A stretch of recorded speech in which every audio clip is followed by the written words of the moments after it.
தேர்தல் காலங்களில் தேசிய மக்கள் சக்தி வழங்கிய வாக்குறுதிகளை ஆய்வுக்குட்படுத்த தயாராக இருக்கின்றன. அந்த நேரத்தில் எதிரணியினர் முன்வைத்த கூற்றுகள் பற்றியும் அவர்களது அந்த கடந்த கால அரசியல் பற்றியும் மீட்டு பார்க்கவும் ஆய்வு செய்யவும் தயக்கம் காட்டிவிடக்கூடாது. ஒரு நாட்டின் எதிர்காலத்தை பற்றி நாம் பேசும்போது அதன் கடந்த காலத்தை மறந்து சென்று விட முடியுமா? நிச்சயமாக முடியாது. பழைய கதைகளை கிளற வேண்டாம், பழைய அரசியல்வாதிகளை குறை சொல்ல வேண்டாம். குறை சொல்றதை நிப்பாட்டுங்க. ஆட்சிக்கு வந்த இந்த திசை காட்டிய அரசாங்கம் என்னதான் செய்திருக்கிறது? செய்த வேலைகளை பற்றி கதைகள், இங்கு வேற கதையெல்லாம் தேவையில்லை. இப்படியான சில கருத்துக்களை ஆங்காங்கே சில பேர் முன்வைப்பதை அவதானிக்கக்கூடியதாக இருக்கிறது. அவர்களுடைய பின்னணியை கொஞ்சம் அலசி பார்க்கின்ற போது அவர்கள் எல்லோரும் ஏதோ ஒரு வகையில் கடந்த ஆட்சியாளர்களிடம் நெருக்கமாக செயற்பட்டவர்களாகவோ அல்லது தொண்டர்களாகவோ அல்லது பலன் கண்டவர்களாகவோ இருக்கிறார்கள். மேலே சொன்ன மாதிரி இந்த கூற்றுக்களை அவர்கள் முன்வைப்பதற்கான காரணம் பழைய விடயங்களை மக்களின் சிந்தையிலிருந்து மறக்கடித்து மீளவும் அந்த பழைய ஆட்சியாளர்களை அதிகாரத்துக்கு கொண்டு வருவதற்காகும். அதனால் கடந்த ஆட்சியாளர்கள் மற்றும் பாரம்பரிய அந்த அரசியல்வாதிகள் பற்றிய பழைய விடயங்களை சுட்டிக்காட்டும் போதெல்லாம் இவர்கள் ஓடோடி வந்து குறை சொல்லும் அரசியலை நிறுத்துங்க, குறை சொல்லும் அரசியலை நிறுத்துங்க என்று நம்மோடு மல்லு கட்டுகிறார்கள். இப்போது முன்னெடுக்கப்படுகின்ற அபிவிருத்தி செயற்றிட்டங்களை செயல் வடிவில் மக்கள் மத்தியில் நடைமுறைப்படுத்தி காண்பிப்பதற்கு தேசிய மக்கள் சக்தி அரசாங்கம் தயாராக இருக்க வேண்டும். அதுபோலவே கடந்த கால ஆட்சியாளர்களின் அரசியல் முறைமை பற்றியும் மீண்டும் மீண்டும் இந்த மக்களுக்கு நினைவுபடுத்திக் கொண்டே இருக்க வேண்டும். இல்லை என்றால் கடந்த காலத்தில் அதிகாரத்தில் இருந்தவர்கள் தற்போது ஒன்றுமே அறியாத பச்சிலம் பாலகர்கள் போல தம்மை காட்டிக்கொள்வதற்கு முயற்சிக்க கூடும். கடந்த தேர்தல் காலங்களில் இந்த சர்வதேசத்தின் ஆதரவு எந்த தரப்புக்கு கிடைக்கப் போகிறது என்ற கேள்வி பொதுத்தளத்தில் பல விவாதங்களை ஏற்படுத்தியிருந்தது.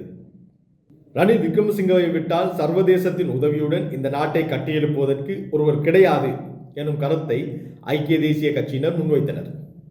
ஐக்கிய மக்கள் சக்தியின் தலைவர் சஜித் பிரேமதாச தனக்கே உரிய பாணியில் தனக்கே உரிய சொற்களஞ்சியத்திலிருந்து தேர்ந்தெடுத்த சொற்களை கொண்டு அவற்றை கோர்த்து ஆங்கிலத்தில் உரையாற்றியமையும் எல்லோருக்கும் நினைவிருக்கும். அதுபோல தனக்குள்ள ஜப்பான் மொழி புலமையை வெளிப்படுத்த அவர் முயன்று நகைப்புக்குள்ளான சம்பவத்தையும் எளிதில் எவரும் மறந்திருக்க மாட்டீர்கள்.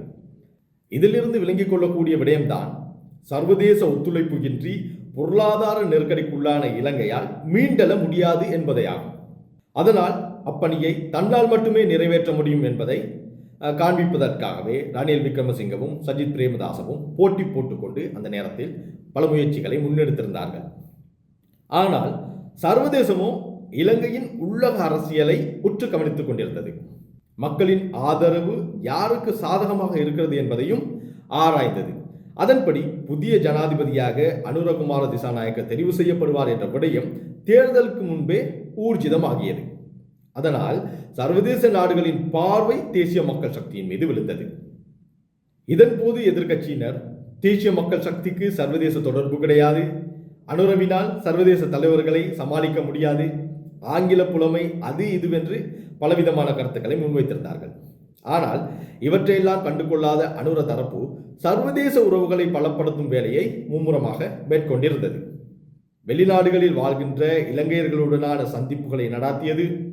அரச மற்றும் சர்வதேச ரீதியில் உயர் பதவிகளை வகித்த உலக தலைவர்கள் பலர் தேர்தலுக்கு முன்னதாகவே தேசிய மக்கள் சக்தி முக்கியஸ்தர்களுடன் பல்வேறு கலந்துரையாடலில் ஈடுபட்டிருந்தார்கள்.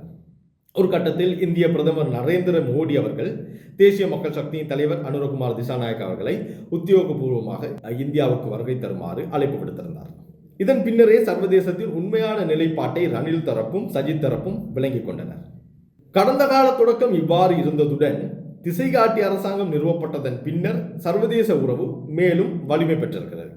அனுரகுமார திசாநாயக்க அவர்கள் ஜனாதிபதியாக பொறுப்பேற்றதன் பின்னர் இந்தியா, சீனா, ஐக்கிய அரபு எமிர் ராச்சியம், வியட்நாம், மாலைத்தீவு, ஜெர்மனி, ஐக்கிய அமெரிக்கா மற்றும் ஜப்பான் போன்ற பலம் பொருந்திய நாடுகளுக்கு உத்தியோகபூர்வ விஜயத்தை மேற்கொண்டிருந்ததோடு அங்கு இருக்கக்கூடிய அரசியல் தலைவர்களையும் சந்தித்திருந்தார். அமெரிக்காவில் ஐக்கிய நாடுகள் சபையின் பொதுச்சபை கூட்டத்தில் பங்கேற்ற சமயம் தென்னாப்பிரிக்க மற்றும் ஐரோப்பிய நாடுகளை சேர்ந்த தலைவர்களையும் சந்தித்து சர்வதேச உறவை மேலும் பலப்படுத்தியிருந்தார். அதுபோலவே பிரதமர் அருணி அமரசூரிய உள்ளிட்ட ஏனைய அமைச்சர்களும் ஏனைய அரசாங்க தரப்பினரும் வெளிநாடுகளுக்கு உத்தியோகபூர்வ விஜயத்தை மேற்கொண்டிருந்தார்கள். அண்மையில் இலங்கையை திட்வா புயல் தாக்கியளித்த சந்தர்ப்பத்திலும் பல நாடுகள் தமது ஒத்துழைப்பை வழங்கியிருந்தன, மீட்பு பணிகளில் இறங்கியிருந்தன. அந்த வகையில் இலங்கையை கட்டியெழுப்பும் நோக்கத்துடன் திசைகாட்டி அரசாங்கம் சர்வதேச நாடுகளுடன் அணிசேரா வெளியுறவு கொள்கையை பேணி வருகிறது. அரசாங்கத்தின் இவ்வாறான நகர்வுகளின் காரணத்தால் தற்போது திசைகாட்டி அரசாங்கத்துக்கு சர்வதேசத்தின் ஆதரவு இல்லை எனும் கதை செல்லா காசாகியுள்ளது. கடந்த ஓரிரு வாரத்திற்குள் அரசாங்கத்திற்கும் சர்வதேச நாடுகளுக்கும் இடையிலான சந்திப்புகள் பற்றிய விடயங்களை கொஞ்சம் நாம் திருப்பி பார்க்கின்ற போது இந்த விஷயத்தை மேலும் ஊர்ஜிதப்படுத்தக்கூடியதாக இருக்கிறது. அதாவது, இந்திய பிரதமர் நரேந்திர மோடியின் அழைப்பிற்கு இணங்க AI இம்பாக்ட் 2026 மாநாட்டில் பங்கேற்பதற்காக ஜனாதிபதி அனுரகுமார திசாநாயக்க புதுடெல்லிக்கு சென்றிருக்கிறார். அதுபோல பங்களாதேஷில் இடம்பெற்ற 13வது பாராளுமன்ற தேர்தலின் பின்னரான பிரதமரை முதன்மைப்படுத்திய அமைச்சரவை பதவி பிரமாண நிகழ்வில் இலங்கை அரசாங்கத்தை பிரதிநிதித்துவப்படுத்தி சுகாதார மற்றும் வெகுஜன ஊடக அமைச்சர் நலிந்த ஜெயதிச கலந்து கொண்டிருக்கிறார். சர்வதேச நாணய நிதியத்தின் முகாமைத்துவ பணிப்பாளர் கிறிஸ்டலினா ஜோர்ஜிவா உள்ளிட்ட பிரதிநிதிகள் குழு ஜனாதிபதியை சந்தித்திருக்கின்றனர். ஜனாதிபதிக்கும் ஐக்கிய ராஜ்யத்தின் பிரதி பிரதமர் டேவிட் மெமி அவர்களுக்கும் இடையில் சந்திப்பு ஒன்று இடம்பெற்றது. அதுபோல இலங்கைக்கும் ஜப்பானுக்கும் இடையில் பொருளாதார ஒத்துழைப்பு ஒப்பந்தம் கைச்சாத்திடப்பட்டது. அது தவிர ஜேவிபியின் பொதுச் செயலாளர் உள்ளிட்ட கட்சியின் பிரதிநிதிகளுக்கும் இந்திய வெளியுறவு அமைச்சர் டாக்டர் எஸ் ஜெயசங்கர் மற்றும் கேரளா மாநிலத்தின் முதலமைச்சர் பினராயி விஜயன் உள்ளிட்ட ஏனைய சில மாநில முதலமைச்சர்களுக்கும் இடையில் சந்திப்பொன்று இடம்பெற்றிருக்கிறது. அதுபோல சர்வதேச நாணய நிதியத்தின் முகாமைத்துவ பணிப்பாளர் கிறிஸ்டலினா ஜோர்ஜிவா டித்வா புயலில் பாதிக்கப்பட்ட பிரதேசங்களை நேரடியாக அவதானித்து வருகிறார். அதைவிட உத்தேச இலங்கை ஜப்பான் ஏற்றுமதி கைத்தொழில் கொரிடோரை நிறுவுவதற்கான திட்டம் பற்றியும் கலந்துரையாடப்பட்டிருக்கிறது. கடந்த 13ஆம் தேதி பிரதமர் ஹரிணி அமரசூரிய கொழும்பில் இடம்பெற்ற பிரதான நிறைவேற்று உத்தியோகத்தர்களின் அமைப்பில் கலந்து கொண்டிருந்தார். ஸ்ரீ சர்வாக்ஞ தாதுக்கள் மீண்டும் கடந்த 11ஆம் தேதி இலங்கையிலிருந்து இந்தியாவுக்கு கொண்டு செல்லப்பட்டது. பிப்ரவரி 17ஆம் தேதி சிறுவர் பாதுகாப்பு மறுசீரமைப்புக்கான பூகோள கொள்கைகள் சம்பந்தமாக இலங்கையின் உத்தியோகபூர்வ உடன்பாட்டை வெளிப்படுத்துதல் கொழும்பு பௌத்தோலக மாவட்ட ஐக்கிய நாடுகள் சபையின் பிரதான அலுவலகத்தில் இடம்பெற்றது. இவ்வாறான விடயங்கள் அரசாங்கத்திற்கும் சர்வதேசத்திற்கும் இடையில் வலுப்பெற்று வருகின்ற ஆரோக்கியமான உறவை பறைசாற்றுவதாக அமைந்திருக்கிறது. அத்துடன் இலங்கையை மீள கட்டியெழுப்புவதற்கு பல சர்வதேச நாடுகள் உதவிகளை வழங்க தயாராக இருப்பதாக கூறியிருக்கின்றமை விசேடமானதாகும். இதற்கான பிரதான காரணம் இலங்கையில் ஏற்பட்டிருக்கின்ற புதிய அரசியல் கலாச்சாரமாகும். அதாவது ஊழல் மோசடியற்ற நம்பிக்கை மிகுந்த அரசாங்க கட்டமைப்பு இப்போது நிலைநிறுத்தப்பட்டிருக்கிறது. நாட்டின் தேசிய பாதுகாப்பு உறுதிப்படுத்தப்பட்டிருக்கிறது. அதனால் சுற்றுலா பயணிகளின் வருகையும் அதிகரித்திருக்கிறதோடு கூடுதலான வெளிநாட்டு முதலீடுகளும் இலங்கையை நோக்கி வரத் தொடங்கியிருக்கின்றன. தேசிய மக்கள் சக்தியின் இந்த மதிநுட்பமான ஆட்சியினால் இது அத்தனையுமே இந்த குறுகிய காலத்திற்குள் சாத்தியப்பட்டிருக்கிறது.